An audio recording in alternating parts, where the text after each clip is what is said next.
One morning, I was having breakfast with my wife when a telegram arrived. It was from Sherlock Holmes. It read, "Are you free a day or two? Must go to the west of England to help with the Boscombe murder. Shall be glad if you can come with me. Going to a different place will be good for us, leaving Paddington Station on the 11:15 train. Will you go?" said my wife, looking cross at me. "I really don't know what to say," I answered. "I have a lot of sick people to visit." "And Struther can do your work for you. You're looking tired, and I think a change from your work will be good for you. You're always so interested in Mr. Holmes's cases." "As always, you're right, my dear.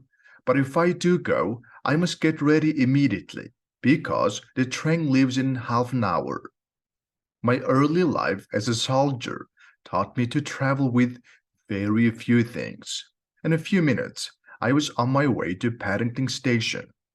There, I found my old friend in his long grey coat and his favorite hat. He was walking up and down the platform. "It's really very good of you to come, Watson," he said. "I need a friend like you at times like this. No one can help me as you can. Please keep two corner places, and I shall buy the tickets." We were alone during the train journey.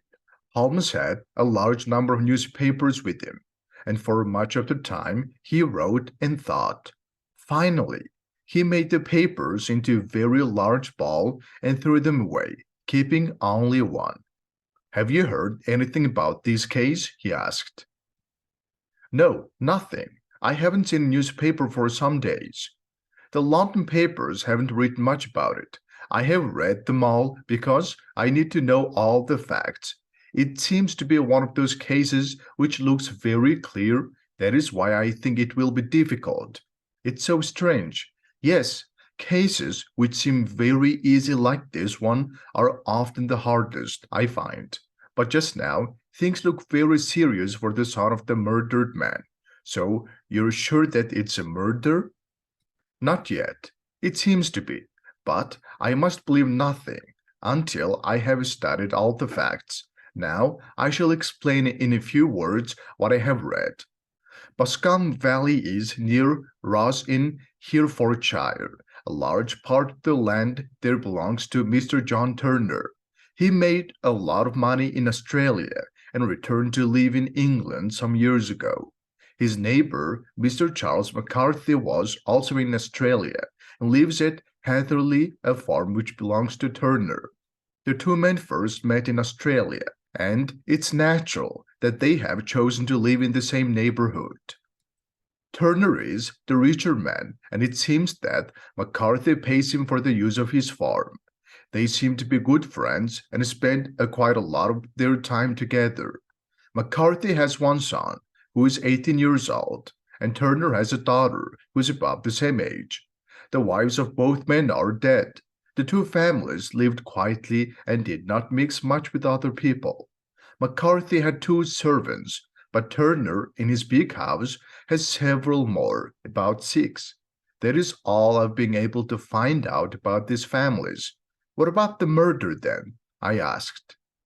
"Don't hurry me, Watson, just listen. I'm coming to that. Last Monday, 3rd of June, Charles McCarthy went to the town of Ross with his servant. This was in the morning. While he was there, he told his servant to hurry because he had an important meeting with someone at 3 o'clock that afternoon. They drove back quickly to his house at Hatherley. Just before 3 o'clock, McCarthy left the farmhouse and walked down low to Boscombe. He never came back. It is a quarter of a mile from Hatherley Farm to Boscombe, and two different people saw him as he walked that way. One was an old woman, but we do not know her name. The other was a manservant of Mr. Turner, called William Crowther. Both people say that McCarthy was alone. The servant also says that a few minutes after he saw McCarthy go past, he also saw his son, Mr. James McCarthy, going the same way. He had a gun under his arm. The son could see his father and was following him." But Crowder, the servant, thought nothing of this until he heard of McCarthy's death later that evening. You explain it all so clearly, I said. I've told you to listen, dear doctor. When I have finished it, you can say what you like. I shall continue. Another person saw the two McCarthys after William Crowder. The land around Boscombe Pool is full of trees, with a little grass in the open parts beside the water. A girl of 14, Patience Moran, was picking flowers among the trees that afternoon. She saw Mr. McCarthy and his son close to the lake. They both seemed to be very angry. She heard Mr. McCarthy using strong language to his son. She saw the young man lift up his arm. He seemed ready to hit his father. She felt so frightened that she ran away. When she got home, she told her mother about the quarrel. When I saw them, they seemed to be going to have a fight, she said. Just as she was speaking, young Mr. McCarthy came running up to their home. I've just found my father by the pool, he shouted. He's dead. We must get help. He looked very excited, without either his hat or his gun. His right hand was red with blood. Immediately, Patience's parents went with him to the pool, where they found his father's dead body lying on the grass. There were many wounds in his head, made by something thick and heavy, like the wooden part of the young man's gun. They found this gun lying on the grass not far from the dead man. The police soon came and immediately held the young man for questioning, then locked him up. His case will come up in a few weeks' time. Everything points to the fact that young man is guilty, does it? I said. The facts aren't always what they seem, answered Holmes. We think that they all point to the same thing, but if we look at them in another way, they can tell quite a different story. It's true that the case against the young man is very serious, and maybe he's in fact guilty, but there are several people who believe that he is innocent. One of these is Miss Turner, the daughter of McCarthy's neighbor. She has asked Detective Lestrade to take on the case, and now Lestrade, since he cannot really say no, has asked me to help him. That is why we are hurrying along in a train instead of having a quiet breakfast at home. I'm afraid that the case is so clear that no one will thank you for showing what happened, I said. We shall see, my friend answered. We both know that Lestrade is not as clever as he thinks, and I'm sure that I shall notice some things which he has missed, but there is something more to tell you. When the police came to Hatherley Farm and took young McCarthy prisoner, he said, I'm deeply sorry, but I'm not surprised. I was expecting this. Of course, that shows that he is guilty, I said. In no way. In fact, he has repeated many times that he is innocent. But that is hard to believe, don't you think? Of course not. He cannot be so stupid that he doesn't realize the danger which he is in. So he cannot be surprised that he is a prisoner. Clearly, he is sorry that his father is dead and that they had a quarrel. So, what story does this young man have to tell? You can read it here in this newspaper, said Holmes. He gave it to me and pointed to the right page. This is what I read. Mr. James McCarthy, the son of the dead man, gave the following story. I was away from home for 3 days because I had business in Bristol. I came back only last Monday in the morning. My father wasn't at home when I arrived.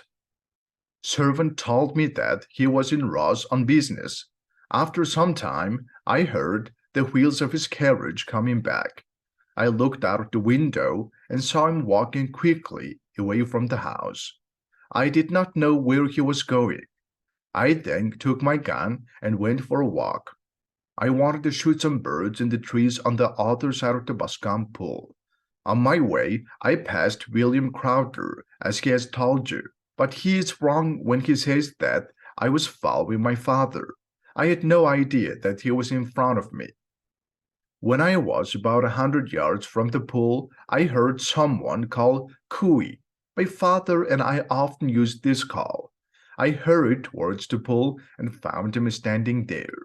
He seemed very surprised to see me, and also quite angry. He asked, "What are you doing here?" And I explained what I was doing. We began to talk, and soon angry words followed. I felt ready to hit him, but instead I decided to leave. I know that my father gets very angry very quickly, sometimes about things that are not important. I then went back towards Hatherley Farm. After only 150 yards, I heard a terrible scream, so I ran back to the pool again. I found my father on the ground. He was dying. There were terrible wounds on his head. I dropped my gun and held him in my arms, but he died almost immediately. I stayed beside him for some minutes, and then I made my way to the nearest house to ask for help. I saw no one near my father when I returned with Mr. and Mrs. Moran. I have no idea how he got those wounds. He was a cold man and not much liked in the neighborhood, but I do not think that he had any enemies. That's all I know about this business. Questioner: Did your father say anything to you before he died? McCarthy: His voice was very weak. He spoke a few words, but I only understood something about a rat. Questioner: What did that mean to you? McCarthy: It meant nothing. I do not think he knew what he was saying. Questioner: What were you talking about with your father that made him so angry? McCarthy: I prefer not to answer. Questioner: You must tell us. McCarthy: It's not possible for me to tell you. Please understand that it has nothing to do with his murder. Questioner: That is for us to decide. If you do not answer, you must realize that the case against you will be worse. McCarthy: I do not want to speak about it. Questioner: Is it true that the call of cooey was a call which you and your father used between you? McCarthy: Yes, it is. Questioner: Then why did he use it before he saw you, before he even knew of your return from Bristol? McCarthy: I do not know. Questioner: Did you see anything unusual when you ran back to find your father? McCarthy: Nothing very clear. Questioner: What do you mean? McCarthy: I was so surprised and worried that I could think only of my father. But I remember that as I ran towards him, I saw something on the ground to the left of me. It seemed to be a piece of gray cloth, a kind of coat, I think. When I got up, I looked for it again, but it was gone.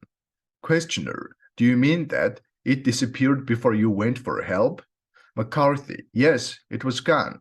Questioner: You cannot say what it was? McCarthy: No, I just had a feeling that there was something there. Questioner: How far from the body? McCarthy: About 15 yards away. Questioner: And how far was it from the trees? McCarthy: About the same. Questioner: So you think that someone took it while you were only 15 yards away? McCarthy: Yes, but I had my back towards it. The questioning of McCarthy ended here.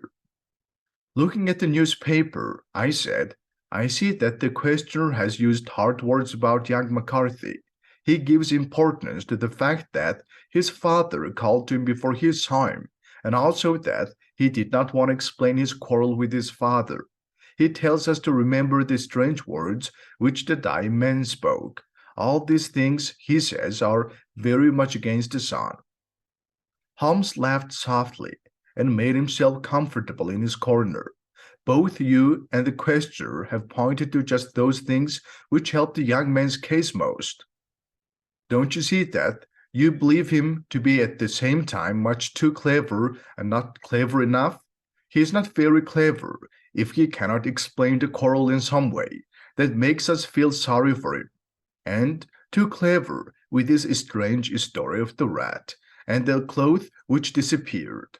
I shall study this case with the idea that what the young man says is true. We shall see where that path takes us, and now I shall not speak another word about the case until we get to Ross. We shall have lunch at Swindon, and that will be in 20 minutes.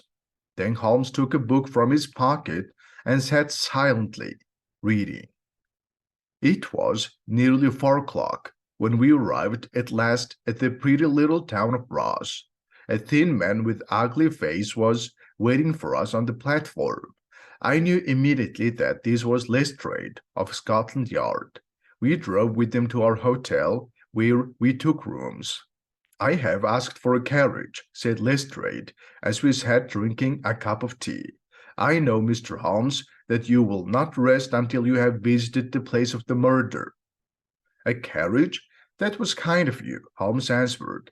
"But, because of the weather, I shall not need one." Lestrade looked surprised. "I do not quite understand," he said. "There is no wind, and not a cloud in the sky. I have a packet of cigarettes to smoke, and the chairs in this hotel are unusually comfortable. I do not think that I shall need the carriage tonight." Lestrade gave a laugh. "I'm sure that you have realized how this case will end from your study of the newspapers. It is all quite clear, and it becomes clearer with every new fact. Still, I have to please the young woman, and this young woman knows what she wants. She has heard of you, and she decided to ask you to come. I told her again and again that there's nothing that you can do. But look, here's her carriage at the door." As he was speaking, a young woman hurried into the room. She was one of the prettiest girls that I have ever seen in my life. Her eyes were shining, her lips open, ready to speak, and her face was pink with excitement.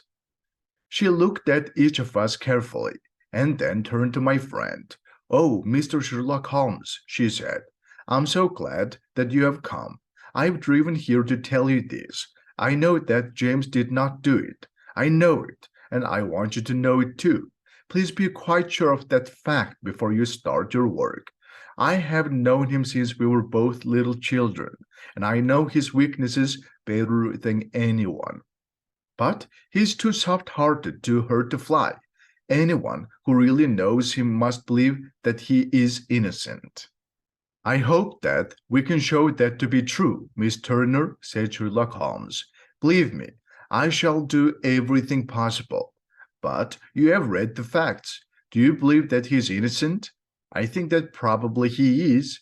"There now," she said, throwing back her head and turning to Lestrade. "Do you hear that? He gives me hope." Lestrade looked unhappy. He clearly thought that Holmes was mistaken. "I'm afraid that my friend here is only guessing," he said. "But he's right. I know that he's right. James and his father had many quarrels about me. Mr. McCarthy wanted us to get married. I have always loved James and he loves me, but we're like brother and sister. He's still young and knows very little about life, and I mean, naturally, he did not wish to marry just yet. So there were quarrels. I'm sure that this was one of them." "And your father?" asked Holmes. "Did he also want you to marry James?" "No, he was against it too. Only Mr. McCarthy wanted it." Holmes was watching her carefully, and we saw that her face suddenly became a deeper pink. "Thank you for this information," Holmes said. "Can I come and visit your father tomorrow? I'm afraid that the doctor will say no." "The doctor?" "Yes. Haven't you heard?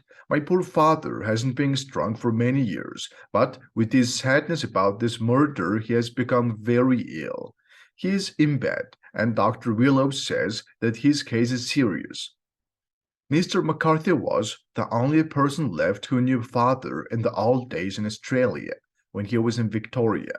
"Ha, in Victoria? That is important. Yes, at the mines. Of course, I understand that those were the gold mines where Mr. Turner made his money. That's right. Thank you, Miss Turner. You have been very great help to me. You will tell me tomorrow. If you have any news, I expect that you will go to the prison to see James. Oh, Mr. Holmes, if you do go, please tell me this. I know he's innocent." "I will, Miss Turner." "I must go now, because my father needs me. He's unhappy if I leave him. Goodbye, and God help you in your work." She hurried from the room, and we heard her carriage moving away down the street. "I'm surprised at you, Holmes," said Lestrade, after keeping silent for a few minutes. "Why do you give her hope when she is sure to lose it only too soon?" I'm not soft-hearted, as you know, but I think you're being unkind. I believe that there is a way of saving James McCarthy, said Holmes. Have you an order to see him in the prison? Yes, but only for you and me. Then I shall change my plans and go out.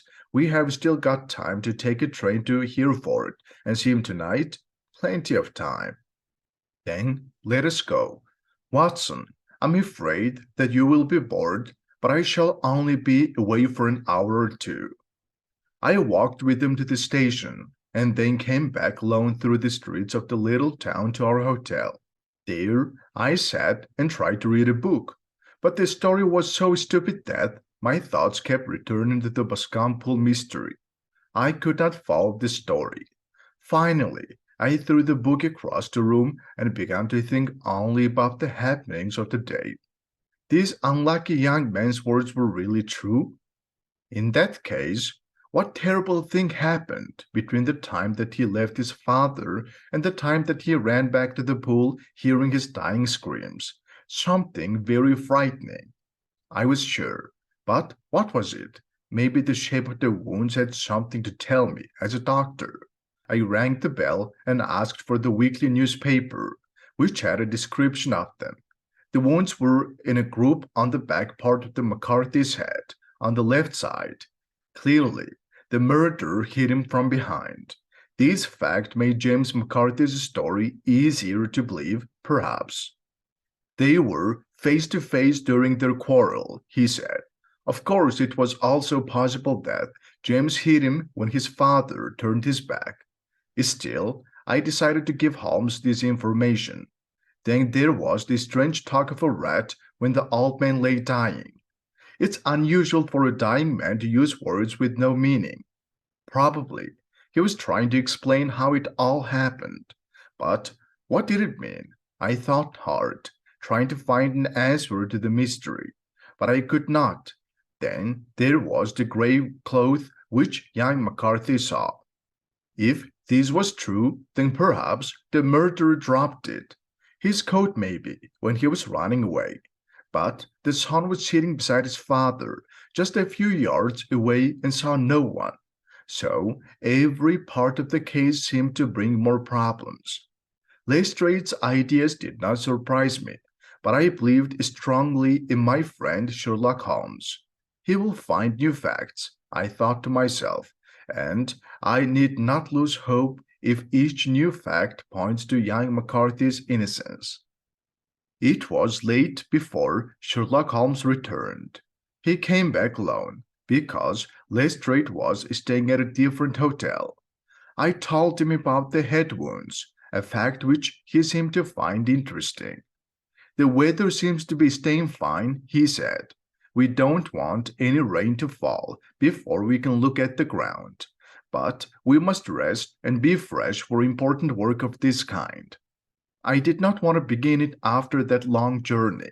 I have seen young McCarthy. And what did you learn from him? Nothing. Couldn't he tell you anything? Nothing, as I have said. At first, I thought that he must know the name of the murderer. He wanted to save him or her. That was my idea. But now, I'm sure that he knows as little as we do. I must say that he is not a very intelligent young man, even if he is good-looking and also, I think, good-hearted. I do not think much of his taste, I said, if he really doesn't want to marry Miss Turner. Ah, that's a long, sad story. This boy is deeply in love with her, but 2 years ago he did a very stupid thing. Miss Turner was still at school then, and away from home. James became friendly with a woman in Bristol who worked in a bar. He married her secretly. Even now, no one knows that he is married. So, think of his feelings when his father told him again and again to marry Miss Turner. He dearly wanted to marry her, but he knew that it was impossible. His father, as we now know, was a cold, hard man, and James couldn't tell him about his wife. He has spent the last 3 days in Bristol with this bar woman, and his father, of course, knew nothing about it. Remember that fact. It's very important, but something good has happened at last, because his wife has now left him. She read in the newspaper about his serious trouble and wants to have nothing more to do with him. She has written to say that she has a husband already, a sailor, and that she and James aren't really married. This piece of news has made poor James a lot happier. But if James is innocent, then who did the murder? Ah, who? I want you to notice two important facts. The first is that the murdered man went to the pool to meet someone. This person was not his son, because his son was away from home. McCarthy did not know when his son was coming back. The second fact is that the murdered man called Cooey, not knowing about his son's return. Those are the two things which will help to save young James. And now let us change the subject. We shall talk no more of the murders and leave all that business until tomorrow. Holmes was right. There was no rain during the night, and the next day was bright and cloudless. At 9 o'clock, Lestrade came for us with the carriage, and we left for Hatherley Farm and Boscombe Valley. "There is serious news this morning," said Lestrade. "I hear that Mr. Turner is dangerously ill. The doctor thinks that he is dying." "He's quite an old man, then?" asked Holmes. "About 60, but his health has been bad for some time. This business has made him really ill." "He was an old friend of McCarthy's and helped him in a number of ways. I have learned that he gave him free use of Hatherley Farm. Is that true?" "This is most interesting," said Holmes. "Oh, yes, and he has helped him in other ways, too. Everyone round here speaks of his kindness to McCarthy." "Really? Don't you think it is strange then that McCarthy wanted his son to marry Turner's daughter? The Turners are rich, and the McCarthys seem to be quite poor." "We know that old Mr. Turner has always been against the idea. His daughter told us that. Don't you find that McCarthy's friendliness is a little unusual?" "You're always full of ideas, Mr. Holmes," said Lestrade, looking at me with a smile. "I have come here to study the facts, and they are difficult enough. Your thoughts always fly away from the real problems." "You're right," said Holmes quietly. "You do find it difficult to notice the facts." "Well, I have understood one fact which you don't seem to get hold of," answered Lestrade, not very pleased, "and that is, that young McCarthy killed his father, and any other way of seeing this case is just not possible." "Let us agree to disagree," said Holmes, laughing. "But, if I'm not mistaken, there's Hatherley Farm on the left. Yes, that is it." It was a long, low building, made of gray stone, and it looked comfortable. But the windows were all shut, and there was no smoke coming up from the roof. It looked empty. We knocked on the door, and a young servant girl came out. She showed us first the boots which old Mr. McCarthy was wearing at the time of his death. She also showed us a pair of son's boots. Holmes studied their size and shape very carefully. He then asked to see the back of the house. From there we took the path which went to Boscombe Pool. Holmes seemed to change as he hurried towards the place of the murder. He stopped being quite thinker of Baker Street. His face became redder and darker.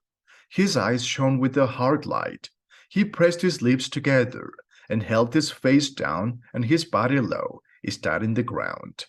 His thoughts were turned so fully to the case that he did not seem to hear anything that we said. If he did, he answered only with a short word or two. He made his way quickly and silently along the path which went across the fields and then down through the trees to Boscombe Pool. The ground was soft and wet as we got nearer. There were the marks of many feet both on the path and on the short grass on each side. Sometimes Holmes hurried on. Sometimes he suddenly stood still. Once he walked away from the path into a field. Lestrade and I walked behind him. Lestrade seemed bored and uninterested in what Holmes was doing, but I watched my friend carefully, knowing that every movement had a meaning. Boscombe Pool is a small piece of water about 120 yards wide. It lies at the end of the Hatherley farmland where it joins the beautiful parkland belonging to Mr. Turner. Above the trees, on the far side of the pool, we could see the big red roofs of the Turners' home. On Hatherley's side of the pool, the trees grew thick. There was a narrow piece of open ground about 40 yards wide between the trees and the water of the lake. This open part was covered with short, wet grass. Lestrade showed us the place where the body was lying when they found it. In fact, the ground was so soft that I could see the marks left by McCarthy's fall. But looking at Holmes, I realized from his excited face and the quick movement of his eyes that he was learning many other things from the marks on the grass. He ran here and there like a dog which has smelled a wild animal. Then he turned to the detective. "Why did you go into the pool?" he asked Lestrade. "I thought that maybe there was a gun or a piece of clothing or something like that in the water. But tell me how." "I have no time. That left foot of yours is everywhere. A child can see it. Look over there, where it disappears into the grass. This case was perfectly easy until a crowd of people came and stupidly walked all over the place. Here is where the Morans came and their footmarks have covered the ground for 5 or 6 yards around the body. But here are 3 different lines of the same feet." He took out a magnifying glass and lay down on top of his coat to see the marks better. Talking to himself more than to us, he said, "These are young McCarthy's feet." Twice he was walking and once he was running fast, because his toes are pressing deeper into the ground. That follows his story, does it not? Then here are the father's footmarks as he walked up and down. What is this? Then, ha! What have we here? Someone walking on his toes, in boots with square toes too. Quite unusual boots. They come, they go, they come again. Of course, that was for the coat. Now, where did they come from? He ran up and down, sometimes losing and sometimes finding the line of footmarks. Soon we were standing in the shadow of a very big tree, the largest of them all. Holmes followed the marks to the far side of the tree. Then he lay down on his front again with an excited shout. For a long time he stayed there, turning over the dry leaves until he picked up something small, which looked burned. He put this into an envelope. Next, he studied both the ground and the sides of the tree with his magnifying glass. A big rough stone was lying among the leaves. He looked at this too, with great interest, and kept it. Then he followed another line of footmarks. These went along a path through the trees until they came to a road, where the marks disappeared. "It has been a most interesting case," Holmes said, becoming himself again. "I think that this little house on the right must be the Morans' home. I will go in and have a word with Mr. Moran. Perhaps I will write a short letter.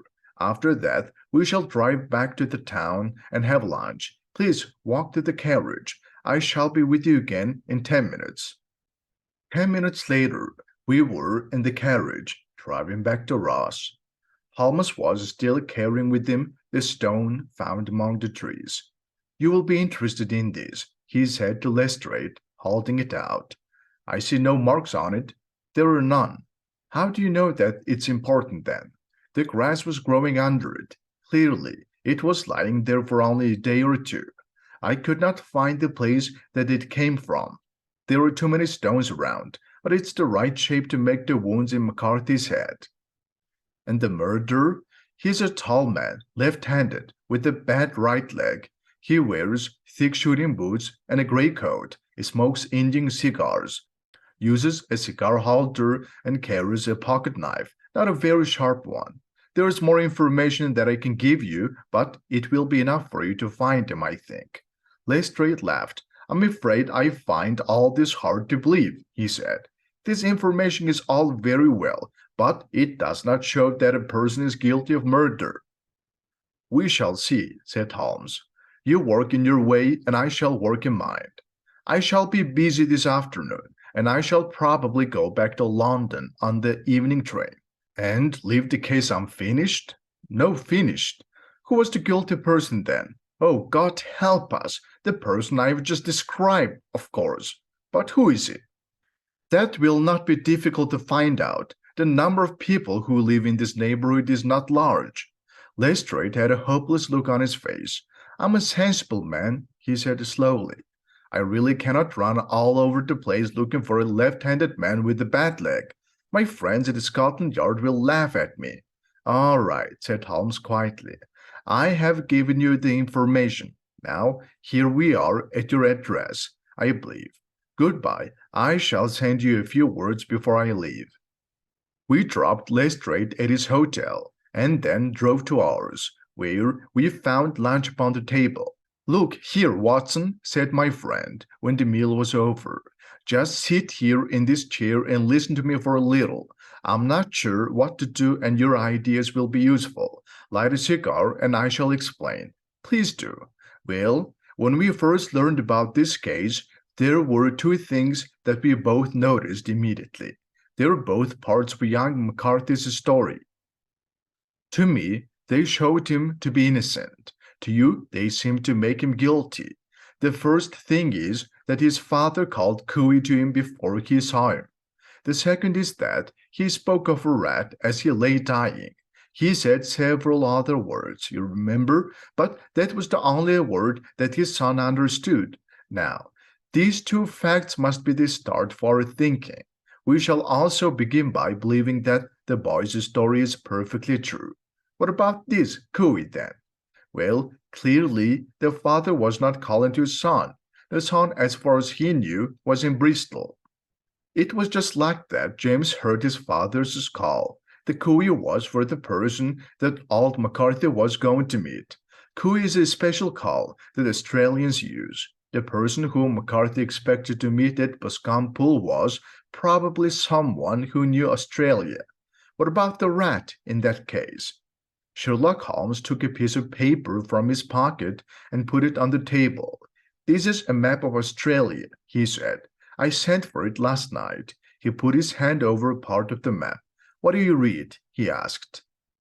A rat, I read. And now he lifted his hand. Ballarat. Quite right.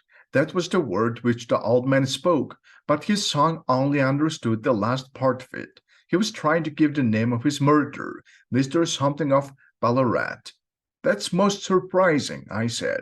It's perfectly easy, said Holmes. And now, you see, the number of possible people immediately becomes much smaller.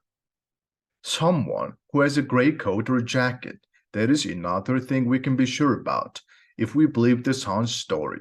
We have already come from knowing nothing to a picture of an Australian from Ballarat with a grey coat. Quite true. And this person felt at home in the valley, because it's only possible to get to the pool across other people's land. Strangers cannot usually go there. Again, you're right. Then there's our visit today. By looking carefully at the ground, I was able to describe the wanted man still more fully to that stupid detective Lestrade. But how did you find out those other facts? You know my ways. It's the very small things that I always look for. You knew that he was tall because the space between the footmarks showed the man with long legs, and the marks also told you what kind of boots he wore. Yes, they were unusual boots. But his bad leg? The mark of his right foot was always less clear than the mark of his left. He stood more heavily on the left because his right leg hurt him. But you also say that he's left-handed? Ah, yes, it was you, dear Watson, who noticed the kind of head wound which the doctor described. The murderer hit McCarthy from behind, but on the left side of the head. This shows that he was left-handed. Try to do it with your right hand if you do not believe me. During the quarrel between the father and son, he stood behind that big tree. He was smoking at the time. I found the ash from a cigar, which I know to be an Indian cigar, at the foot of the tree. You remember that smoking is one of my favorite subjects, and that I have written a paper on the ash from 140 different kinds of pipes, cigars and cigarettes. I looked around and soon found the cigar end lying among the trees. It was an Indian cigar from a shop in Rotterdam, and the cigar holder, I could see that he did not put the cigar end in his mouth, so I know that he uses a cigar holder. The end was cut off, not bitten off, but the cut was not a clean one. This showed me that he used an old pocket knife. Holmes, I said, you have described this man perfectly.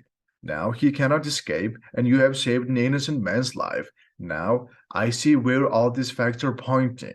The guilty man is Mr. John Turner, called out the hotel waiter, opening door of our sitting room for a visitor. The man who came in was strange and frightening to look at. He walked slowly and with difficulty.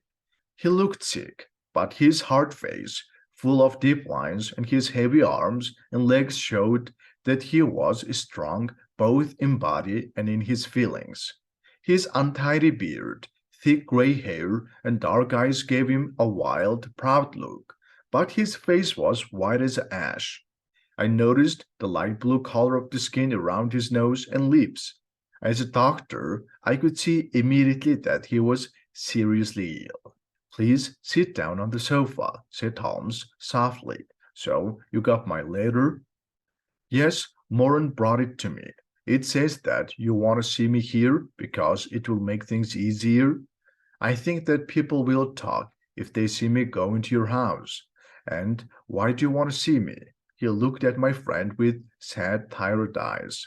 He seemed all ready to know the answer to his question. Yes, said Holmes, answering his look more than his words.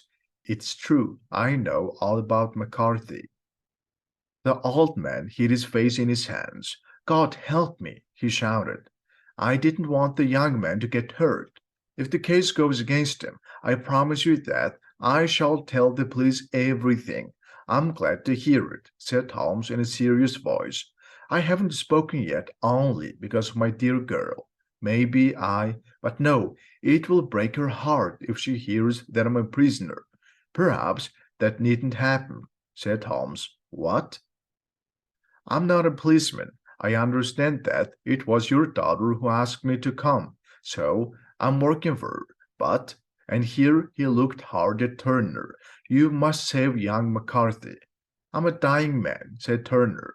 I've had diabetes for years. My doctor doesn't think that I have more than a month to live, but naturally I prefer to die under my own roof than in prison. Holmes stood up, crossed to the table, and sat down at it with a pen in his hand and some paper in front of him. Just tell us the true story, he said. I shall write it all down.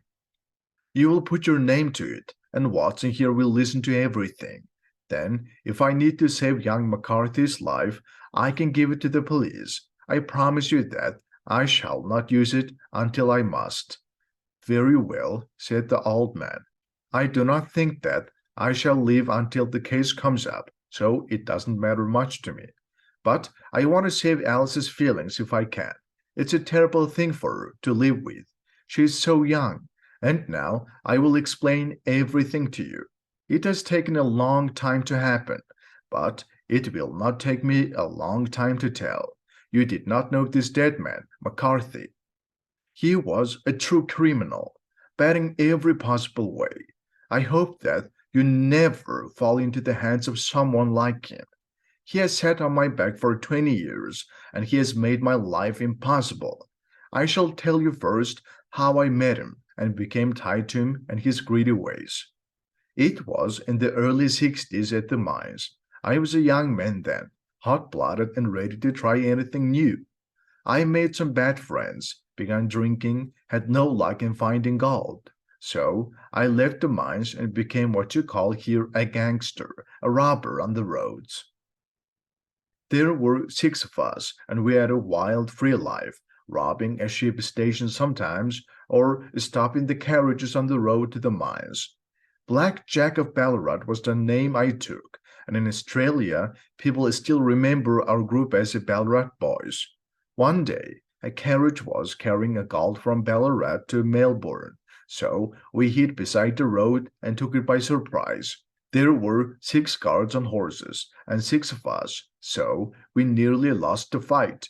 But we shot 4 of them within a few minutes.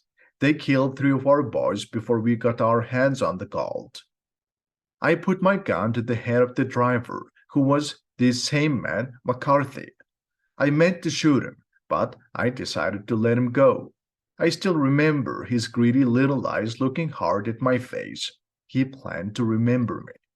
We rode away with the gold and became rich men. I left my old friends and made my way back to England. Here, no one knew me or my past. I decided to stop traveling and live a good and quiet life. A family wanted to sell that big house at Boscombe, so I bought it. I began to put my money to good uses, unlike the way I first got it. I also got married. My wife died young, but she left me dear little Alice. Alice is all the world to me.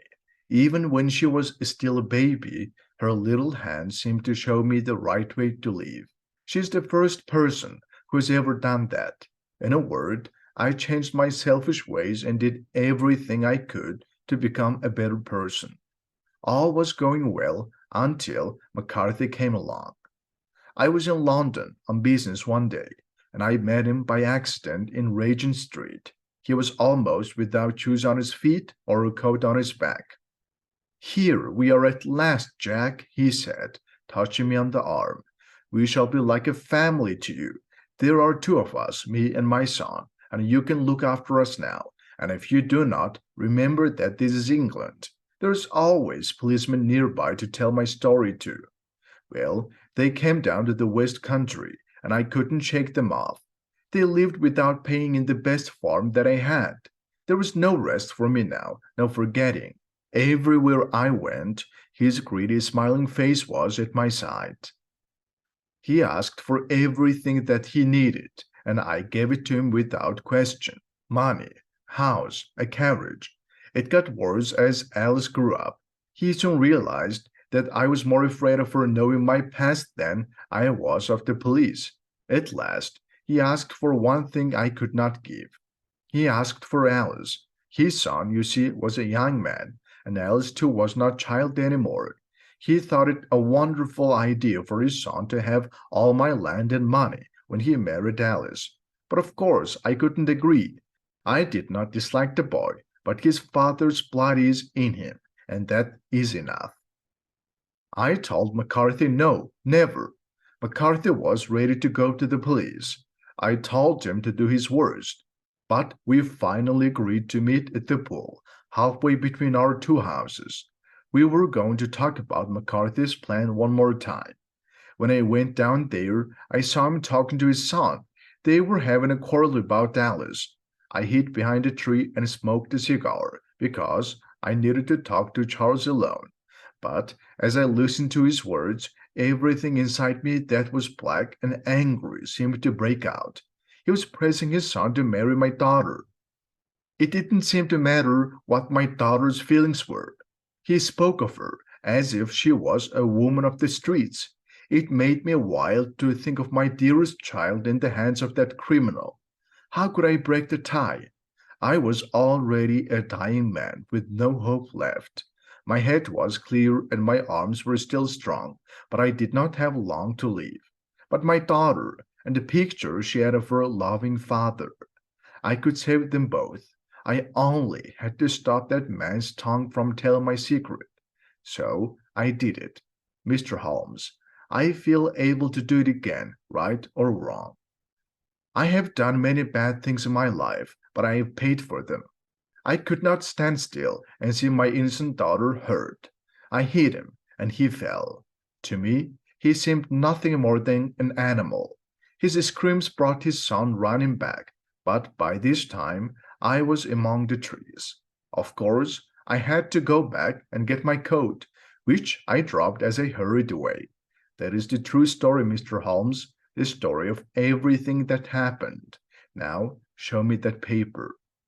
Well, it's not for me to speak of right or wrong, said Holmes, as the old man wrote his name at the bottom of the last page.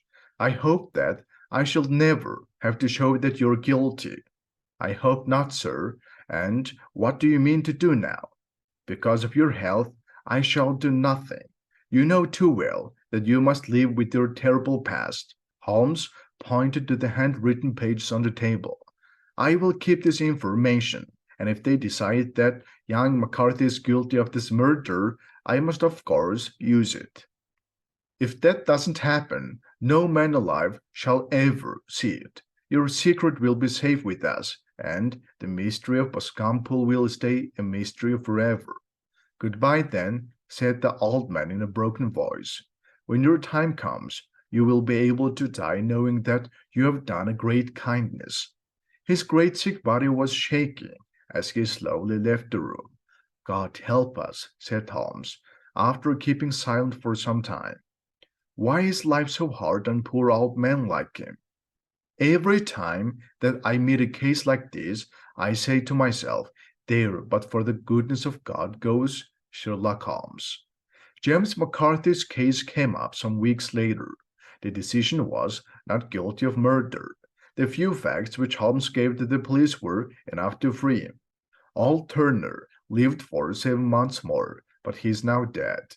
It seems that James and Alice will soon become husband and wife, knowing nothing of that great black cloud that rests over the past.